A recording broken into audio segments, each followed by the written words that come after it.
Celebramos el segundo domingo de Cuaresma y subimos a un monte con Jesús para ser testigos de su transfiguración, que tiene una conexión muy fuerte con su muerte y su resurrección. ¿Cuál es esa conexión? Jesús sube a ese monte acompañado de 3 apóstoles, Pedro, Santiago y Juan, y allá se encuentra con 2 profetas, Moisés y Elías. ¿Por qué sube específicamente con estos 3 apóstoles y por qué es que se encuentra específicamente a esos 2 profetas? ¿Cuál es el sentido de la transfiguración y cuál es su conexión con lo que ha de suceder en Jerusalén cuando Jesús muera y resucite? Acompáñame en esta emisión de Pasión por el Evangelio, porque haremos un análisis bíblico muy detallado de la perícopa de la transfiguración según la refiere San Mateo, y me atrevería a decir que lo que presentaremos en este programa es la transfiguración como nunca te la habían explicado.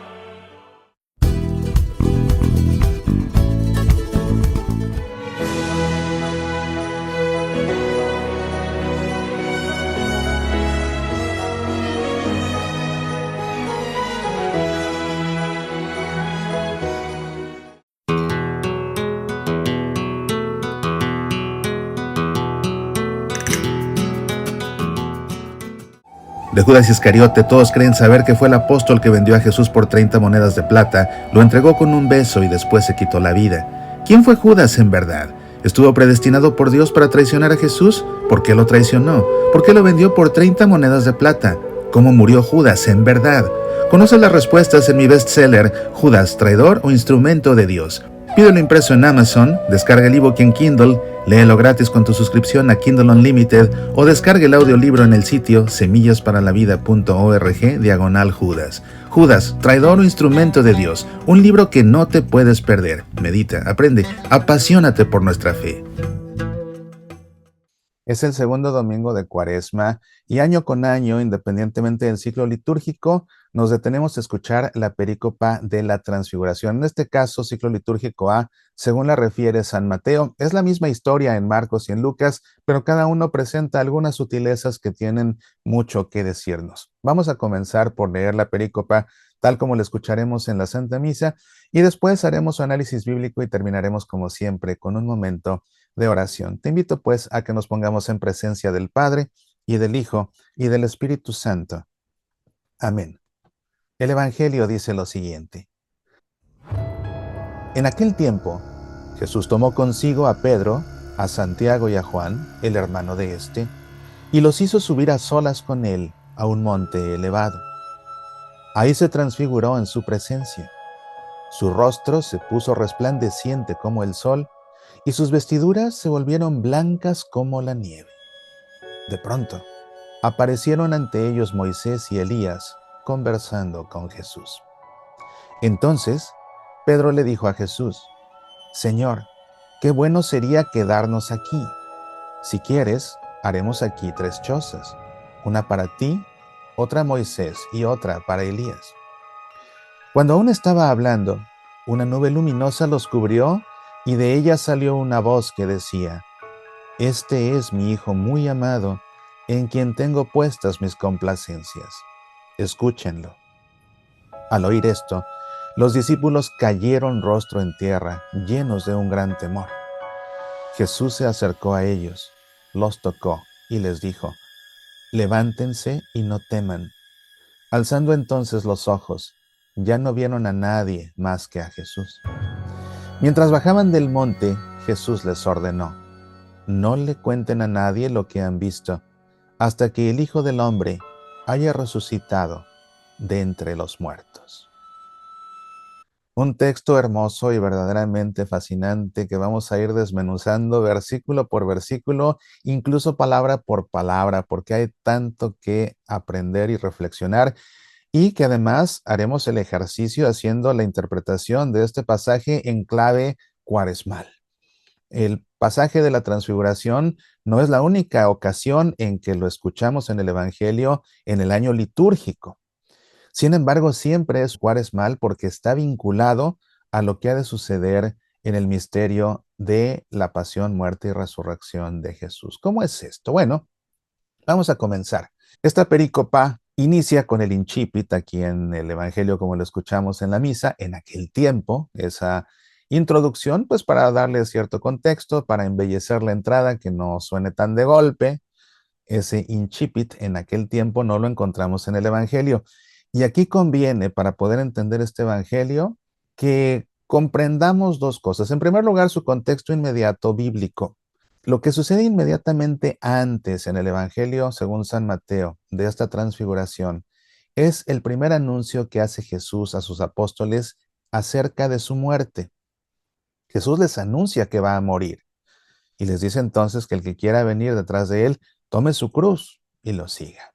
Lógicamente que hacer este anuncio es un momento que causa shock en todos, tanto en los apóstoles que no se esperan que Jesús les diga que va a morir y de una manera violenta, y que además les diga que para seguirlo tienen ellos que tomar su propia cruz, sino que es un momento de shock para Jesús mismo, que se confronta con la realidad que está él mismo declarando por primera vez, que está confesando de que va a morir y de que va a morir de una forma violenta. Esto no deja en paz a ninguno, por supuesto. Y más cuando el diablo trata de valerse de las palabras de Pedro, que trata de disuadir a Jesús para que Jesús desista. Y por eso es que ante esas palabras de Pedro, Jesús le dirá, no a Pedro, sino al demonio que lo tienta a través de las palabras de Pedro, aléjate de mí, Satanás, porque tu pensar no es el de Dios, es el de los hombres. Momento fuerte. Inmediatamente después en el Evangelio encontramos este pasaje de la transfiguración. Están conectados. Están conectados porque lo que vemos antes es el anuncio de la muerte y vamos a ver de qué formas tan específicas lo que sucede en el pasaje de la transfiguración está vinculado a la muerte de Jesús primero que nada. Bien, algo que nos llama la atención, ya volviendo al incipit, es que si nosotros quitamos el incipit del evangeliario y leemos el evangelio tal cual en la Biblia, no dice en aquel tiempo, dice que 6 días después Jesús tomó consigo a Pedro, a Santiago y Juan. 6 días después. 6 días después de qué? 6 días después de que les hizo el anuncio de que iba a morir. Pero tenemos que entender el sentido de este sexto día. El sexto día es un día muy simbólico, tanto para el pueblo de Dios como lo es para Jesús mismo. Porque el sexto día es en la semana el viernes, el día en que Jesús va a morir. ¿Y dónde va a morir Jesús un viernes? En la cima de un monte, del Calvario. Pero el sexto día es también muy significativo porque el sexto día de la creación, Dios creó al hombre y lo creó a su imagen y semejanza. De modo que lo que van a ser testigos estos apóstoles en la cumbre de este monte, que no sabemos cuál es, por cierto, van a ver ellos a Jesús manifestarse con su divinidad y recordando que el hombre fue creado a imagen y semejanza de Dios. Ellos van a ver al hombre en su máxima expresión alcanzando incluso la divinidad, siendo que el hombre mismo fue creado a imagen y semejanza de Dios, que es divino. Muy interesante. Bueno, al sexto día, pues, Jesús tomó consigo a Pedro, a Santiago y a Juan. Son ellos sus 3 discípulos más allegados, los de confianza. Vamos a ver que también cuando inicie el drama de la pasión de Jesús y Jesús vaya a orar al huerto de los olivos, se va a llevar de su grupo de apóstoles a 3 en concreto para que oren de cerca junto con él. Y esos 3 serán Pedro, Santiago y Juan, los mismos que van con él a la cumbre de este monte para orar.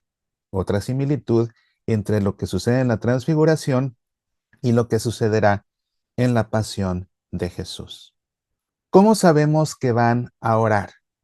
Bueno, van a orar porque si empezamos a leer el Evangelio en su original en griego, encontramos esta expresión que anaferi autus is oros.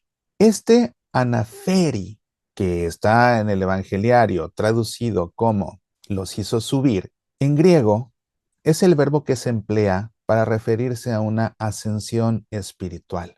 De modo que Jesús está junto con los apóstoles ascendiendo a otro plano espiritual. Ya no es el plano terreno, ahora van a entrar en otro plano de ascensión espiritual y para ello, lógicamente, necesitarán estar en oración. Tanto es así que Jesús, en ese tiempo que va a estar ahí, en ese monte, se va a confrontar con las escrituras. ¿Por qué con las escrituras? Bueno, porque si nosotros seguimos leyendo lo que sucede aquí en la perícopa, vamos a ver, en primer lugar, una vez que están en ese monte elevado, o sea, cerca del cielo, cerca de Dios, ahí, en ese monte elevado, se transfiguró en su presencia. Nuevamente, si vamos al texto en griego, esta es la palabra clave de esta perícopa, ¿verdad? Que metamorfothi emposthen auton. Este verbo, metamorfothi, que es el que traduce el evangeliario como se transfiguró, y de hecho el evangelio también, lo que significa es que Jesús sufrió una transformación. De hecho, si ves la palabra metamorfothi, suena por supuesto a metamorfosis. Es decir, Jesús cambió de forma y cambió de esa forma humana a una forma divina que va a ser muy explícita en un momento. Su rostro se puso resplandeciente como el sol y sus vestiduras se volvieron blancas como la nieve. Fíjate que en esta misa del segundo domingo de Cuaresma, la antífona de entrada es muy bonita porque es una relación directa a lo que sucede en el Evangelio. La antífona de entrada que está tomada del Salmo 26 dice, mi corazón me habla de ti diciendo, busca tu rostro. Tu faz estoy buscando, Señor, no me escondas tu rostro. ¿Y qué es lo que le sucede a estos apóstoles en los cuales nosotros nos tenemos que ver reflejados? Porque siempre que nosotros escuchamos el Evangelio, tenemos que vernos reflejados en los interlocutores de Jesús. Entonces, para poder ver este texto en primera persona, tenemos que verlo desde la óptica de los apóstoles. Y lo que están viendo los apóstoles es el rostro de Jesús transformándose en el rostro de Dios precisamente. Y esto da respuesta a esa petición que se hacía en la antífona de entrada. Su rostro se puso resplandeciente como el sol. Este resplandor, como el sol, es lógicamente el resplandor de Dios, el resplandor de la divinidad. Y en el caso de las vestiduras, es muy interesante el color que toman sus vestiduras. Sus vestiduras se volvieron blancas como la nieve, dice el Evangelio en español. Pero cuando nosotros leemos el Evangelio en griego, encontramos que dice, del color de las vestiduras, levka os tophos, lo que significa blanco refulgente como la luz. El Evangelio en griego nunca habla de la nieve para nada. La traducción habla del blanco como la nieve. Pero es que si tú has estado en una montaña nevada a la hora del cenit, cuando el sol brilla con todo su esplendor sobre la nieve, sabrás perfectamente que la nieve tiene un blanco refulgente que te ciega incluso. Es hasta peligroso ir a una montaña nevada sin lentes oscuros, porque te puedes incluso quedar ciego, tal cual es como ver el sol de frente. Entonces, el color verdadero, el color específico, mejor dicho, el color específico al que se refiere el Evangelio es este levka os tophos, un blanco refulgente como la luz. Y es que este blanco refulgente, si te fijas, ¿qué es el blanco? El color blanco es la combinación de todos los colores, ¿te das cuenta? Es el blanco, incluso si tú pintas un círculo de cartón, ya habrás hecho ese experimento en tus clases de física en la secundaria, que se recorta un círculo de cartón y se le colorea con los colores del arco iris, se le atraviesa un cordón y se le hace girar, y los colores al girar se convierten en ¿qué? En un color blanco, se perciben como blanco. Entonces, este blanco es la condensación de todos los colores, de manera que es algo que está expresando la perfección de Dios, al condensar todos los colores y transformarse en esa blancura. Una blancura tan refulgente como la luz es una blancura que incluso ciega. Por eso es que lo tradujeron como la nieve. pero en realidad lo que dice el Evangelio es un blanco refulgente como la luz. Y hay que recordar que esto está sucediendo el sexto día. Entonces, los apóstoles están siendo testigos de la divinidad, recordando que fuimos creados a imagen y semejanza de la divinidad. Dice el Evangelio que de pronto aparecieron ante ellos Moisés y Elías conversando con Jesús. ¿Por qué específicamente Moisés y Elías?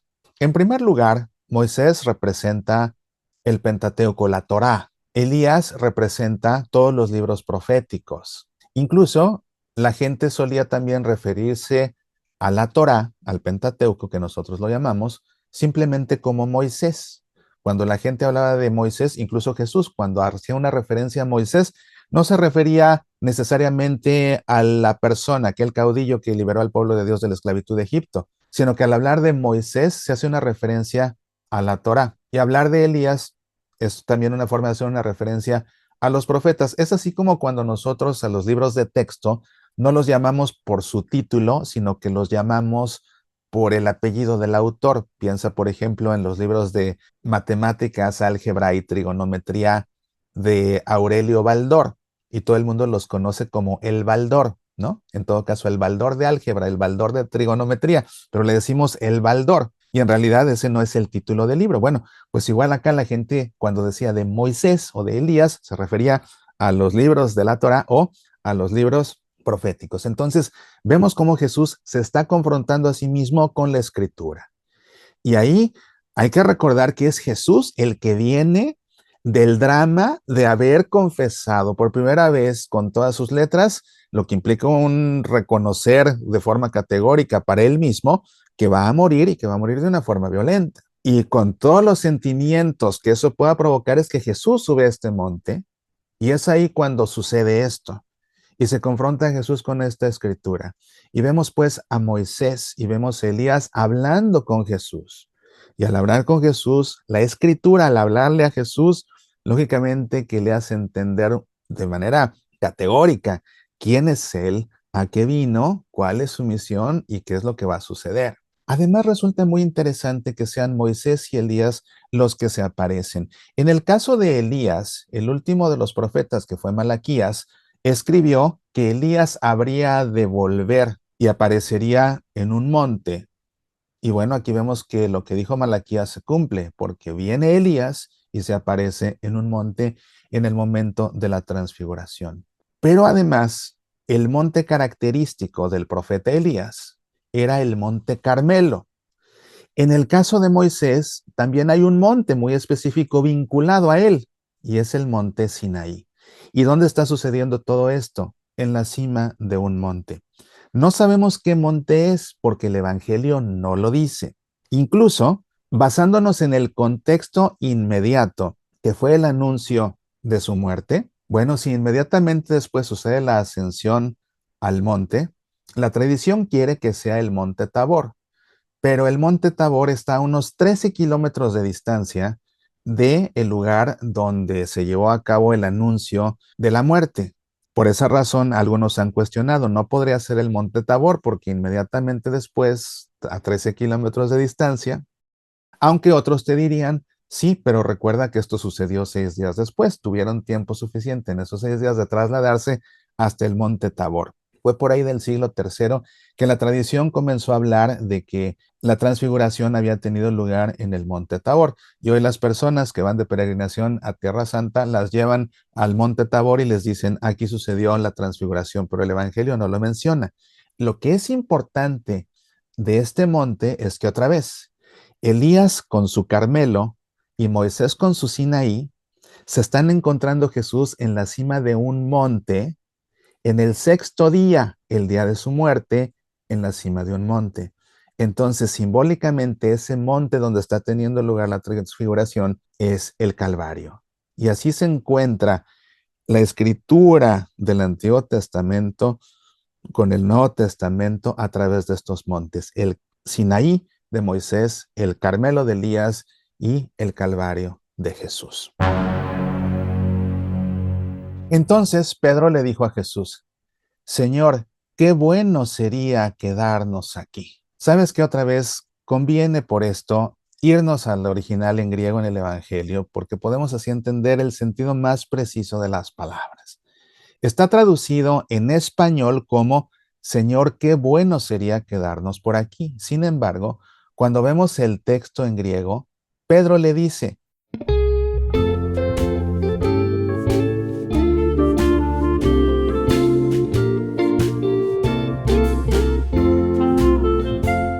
te invito a leer esta cuaresma mi libro Sucedió en Jerusalén. En sus páginas nos prepararemos para la Semana Santa, penetrando diferentes episodios de la pasión y muerte de Jesús para contemplar de cerca lo que ahí sucede. Sucedió en Jerusalén. Pide tu copia impresa en Amazon, descargue el ebook en Kindle o léelo gratis con tu suscripción a Kindle Unlimited. Puedes pedirlo también desde el sitio semillasparalavida.org/Sucedió en Jerusalén. Medita, aprende, apasionate por nuestra fe.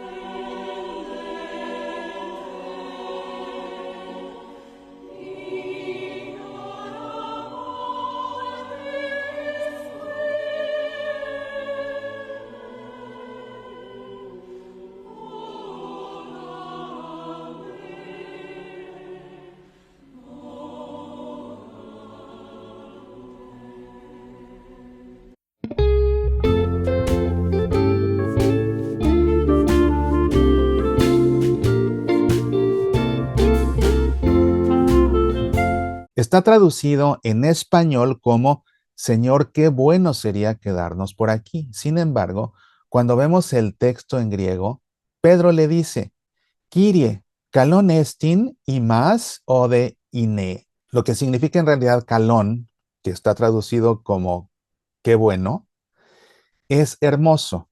Kalón viene de kalos y kalos significa hermoso. Entonces, lo que está diciendo Pedro en realidad es, Señor, qué hermoso quedarnos aquí. Qué hermoso. Pero este kalos es una hermosura que se refiere a la hermosura por la dignidad moral de algo. Es decir, cuando algo tiene un altísimo grado de moralidad, resulta hermoso. A esa hermosura es a la que se está refiriendo Pedro. Es decir, este acontecimiento es verdaderamente majestuoso por su gran dignidad que tiene. Es que está aquí conjugada la escritura, está conjugada la antigua alianza contigo y todavía ellos no entienden qué es lo que va a pasar. Lo podrán interpretar hasta después de la resurrección y ahora sí conectar todo lo que sucedió ahí en la transfiguración. Pero en este momento, todo esto para Pedro resulta algo hermoso. Pero en ese sentido, por su nobleza, por su dignidad. Señor, qué hermoso sería quedarnos aquí. O sea, ya para qué nos vamos, ¿no? Y entonces dice aquí, si quieres, haremos aquí tres chozas, una para ti, otra para Moisés y otra para Elías. Esta choza, es decir, una casita hecha de ramas trenzadas, es una referencia directísima a la fiesta del Sukkot. La fiesta del Sukkot es la fiesta de los tabernáculos. Es la fiesta que celebra el final de la existencia. Es una fiesta agrícola en la que se da gracias a Dios por la buena cosecha del año. Pero eso sucede, lógicamente, que al final del año. Y la fiesta del Sukkot suele tener lugar entre finales de septiembre, principios de octubre. Acuérdate que el calendario hebreo es un calendario lunar. Entonces, la fiesta del Sukkot tiene lugar en el mes de Tishrat y esto sucede a finales de septiembre, principios de octubre. Es cuando se lleva a cabo la fiesta de los tabernáculos y por eso es que Moisés hace una referencia aquí a los tabernáculos, ¿verdad? Haremos aquí tres chozas, pero otra vez es una fiesta que no solo el carácter agrícola de gratitud por la buena cosecha, sino que es una fiesta que celebra justamente el final de los tiempos, si tú quieres. Y entonces aquí con esto vemos por qué le dice, qué hermoso sería quedarnos aquí, o sea, como que ya no hay más allá, o sea, ya alcanzamos la meta definitiva. Pero ve lo que pasa, aquí encontramos una paradoja hermosísima en este texto que es fantástico. Pedro habla de construir estas chozas. ¿Para qué? Para cubrir a Jesús. Hacemos una choza para cada uno de ustedes y aquí los cubrimos con esta choza que les voy a hacer. Pero antes de que suceda nada y de que Pedro haga nada de choza, para cubrir a Jesús, lo que sí cubre a Jesús es una nube luminosa. Cuando aún estaba hablando, una nube luminosa los cubrió. Pedro quería cubrir humanamente a Jesús y lo que los acaba cubriendo es la divinidad. ¿Ves la paradoja que hay aquí? Esa nube luminosa es lógicamente Dios, esa nube que igual cuando Jesús fue bautizado en el Jordán, desde la nube se oyó la voz de Dios, la nube que guiaba al pueblo de Dios cuando andaba allá por el desierto. Bueno, cuando aún estaba hablando, una nube luminosa los cubrió y de ella salió una voz que decía lo mismo que cuando el bautismo: este es mi Hijo muy amado, en quien tengo puestas mis complacencias, escúchenlo. Y aquí el verbo final, este mandato de Dios es también muy significativo, escúchenlo. Ellos vieron a la escritura de la Torá representada en Moisés. Vieron la escritura de los profetas representada en Elías. Y ahora por encima de Moisés y por encima de Elías, que representan esa palabra de Dios en la Torá y en los profetas, que el pueblo de Dios escuchaba, Shema Israel, ahora Dios mismo les dice Shema, pero Shema ¿a quién? Shema a su Hijo amado. Este es mi Hijo muy amado en quien tengo puestas mis complacencias. Escúchenlo. Escúchenlo ahora a Él. Y de esta manera, esa palabra de Dios del Antiguo Testamento alcanza su plenitud en Jesús, que a fin de cuentas, por la teología de Juan el Evangelista, sabemos que Jesús es el Logos, la palabra de Dios. Escúchenlo, Shema. Y qué significativo que esto sucede enfrente de Moisés en la cumbre de un monte, porque cuando en la cumbre del Sinaí Dios le dio a Moisés las tablas de la ley, fue lo que le dijo: Shema Israel, escucha Israel. Ahora, en esta cumbre junto a Moisés, ahí también como testigo, escuchen, este es mi Hijo muy amado, en superlativo, en quien tengo puestas mis complacencias. Al oír esto, al oír la voz de Dios y decirles esto, los discípulos cayeron rostro en tierra llenos de un gran temor. Esto es una referencia a un pasaje en el que el profeta Daniel también cae rostro en tierra con un gran temor, pero cuidado, no es que se están muriendo de miedo. Ese temor es el temor a Dios. Se ponen rostro en tierra porque precisamente se saben en la presencia de Dios y por eso no lo quieren ver, porque aparte acuérdate que ellos pensaban que el que veía a Dios caía muerto. Y fíjate que acaban de ver el rostro resplandeciente de Jesús que resplandece de esa divinidad. Y no se han caído muertos. Pero cuando escuchan la voz del Padre desde la nube, ahí en un monte y con Moisés, pues de inmediato caen al suelo, así como le sucedió también al profeta Daniel, con el rostro en tierra, llenos de un gran temor, llenos de una gran reverencia ante ese Dios que los está cubriendo con la sombra de su nube. A ese Moisés que quiso hacer unas cabañitas, los cubre la sombra de Dios con su nube. Jesús se acercó a ellos, los tocó y les dijo: levántense y no teman. Esto es hermoso. Hasta ahora hemos visto precisamente las referencias acerca de la muerte de Jesús. Así como en su pasión, va con Pedro, Santiago y Juan a solas a orar, como en la pasión. El acontecimiento sucede en la cima de un monte que el Sinaí de Moisés y el Carmelo de Elías hacen la referencia a que este monte es el Calvario de Jesús, donde Jesús va a morir el sexto día. Aquí está la referencia a la muerte. Ya vimos la referencia a la pasión, la referencia a la muerte, ahora la referencia a la resurrección. ¿Por qué? Jesús se acerca y los toca, no desde lejos, los toca. ¿Para qué los toca? Como para compartir con ellos. Y entonces les dice: levántense y no teman. Pero este levántense, nuevamente cuando vamos al griego, dice egércite que mi fobiste. egérfite que mi foviste. Y este egérfite, este levántense, en griego, lo que significa es levántense de la muerte a la vida. Dicho de otra forma, resuciten y no tengan miedo. Es lo que les está diciendo Jesús. Al decirles levántense, está empleando el verbo que se refiere a levantarse de la muerte a la vida, el verbo de la resurrección. Y aquí vemos entonces la conexión clarísima con la resurrección y por eso los toca, porque Jesús va a resucitar para que podamos resucitar. Entonces Él comparte esa resurrección con nosotros y por eso los toca, no nada más les da la indicación, sino que por eso los toca. Y les dice, levántense, levántense de la muerte a la vida, resuciten y no teman.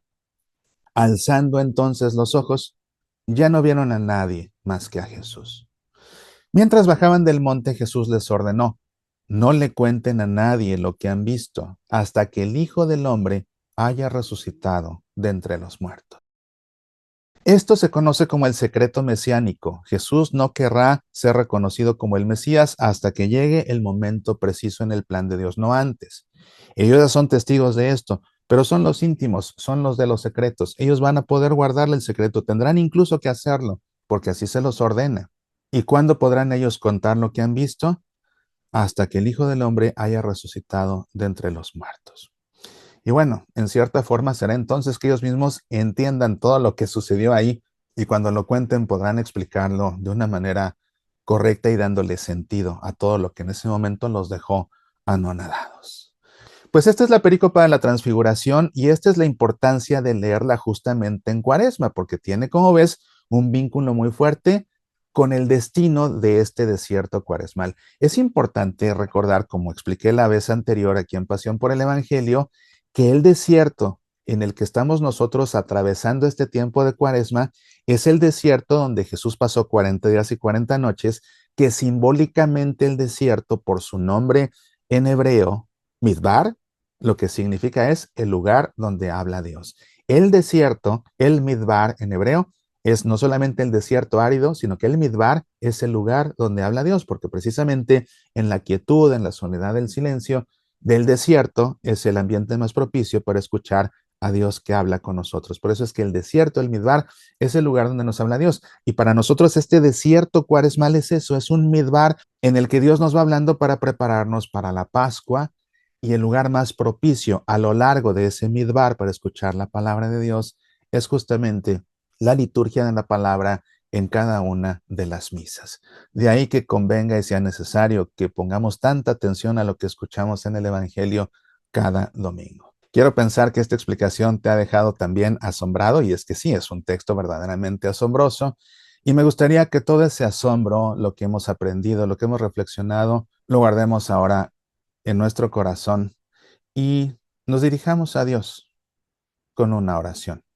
Para ello te invito a que por un momento cierres tus ojos, pongas tu mano sobre tu corazón y en tu interior hagas eco a estas palabras.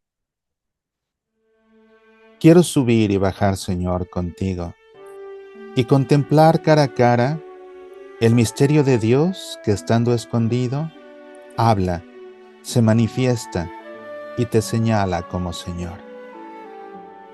Quiero subir y bajar, Señor, contigo, ascender para contemplar tu gloria, bajar para dar testimonio de ella en la vida de cada día, en los hombres que nunca se encaminaron a la cima de la fe, al monte de la esperanza, a la montaña donde Dios siempre nos habla, nunca defrauda y siempre dice que nos ama.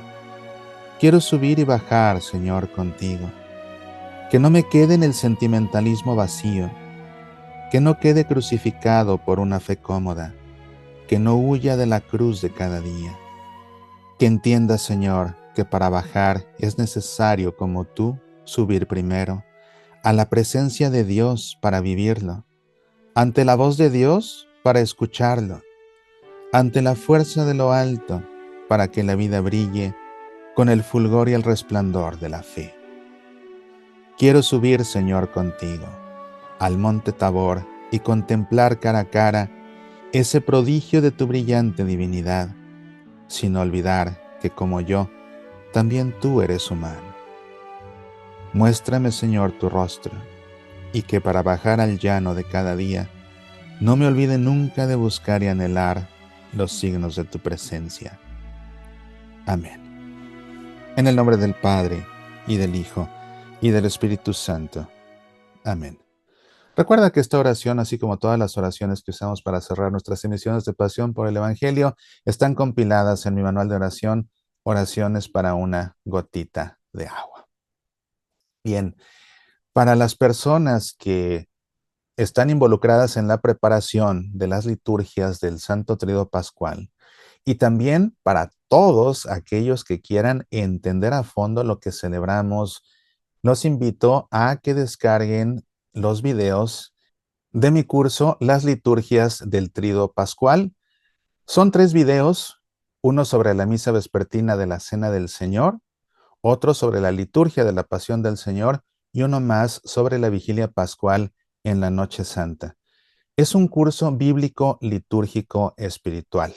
Comprendemos a fondo cómo se celebra cada una de estas liturgias de este tiempo tan importante. Las entendemos, por supuesto, con su trasfondo escriturístico, y además hacemos de todo este ejercicio un ejercicio espiritual que bien viene en preparación para celebrar el misterio de la pasión, muerte y resurrección del Señor. Puedes descargar cada video por separado o todos juntos. Están disponibles en el sitio semillasparalavida.org. Y también, si te gustaría que impartiera este curso en tu parroquia, comunícate conmigo desde la sección de contacto en este mismo sitio, semillasparalavida.org. Todavía estamos a tiempo de ponerlo en nuestro calendario.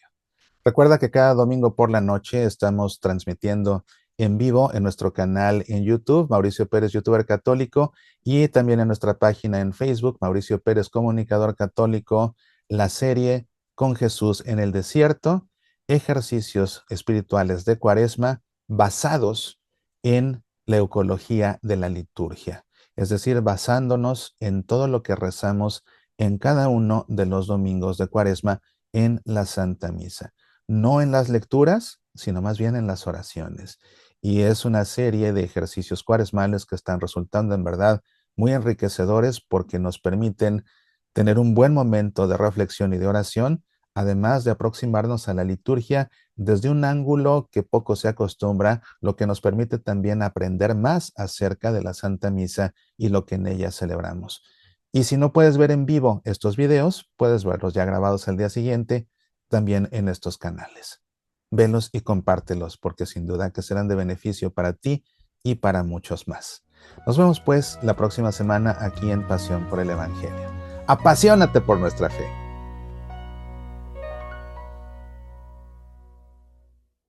¿Qué vas a leer esta Cuaresma? Te invito a leer mis libros Sucedió en Jerusalén, Judas, traidor o instrumento de Dios, el manual de oración, Oraciones para una gotita de agua, Nuestra familia al pie de la cruz, y Escucha, Jesús habla desde la cruz. Forma tu biblioteca y lee cada uno de estos libros. Pídelos impresos en Amazon.com, descárgalos en tu Kindle o léelos gratis con tu suscripción a Kindle Unlimited. Medita, aprende, apasionate por nuestra fe.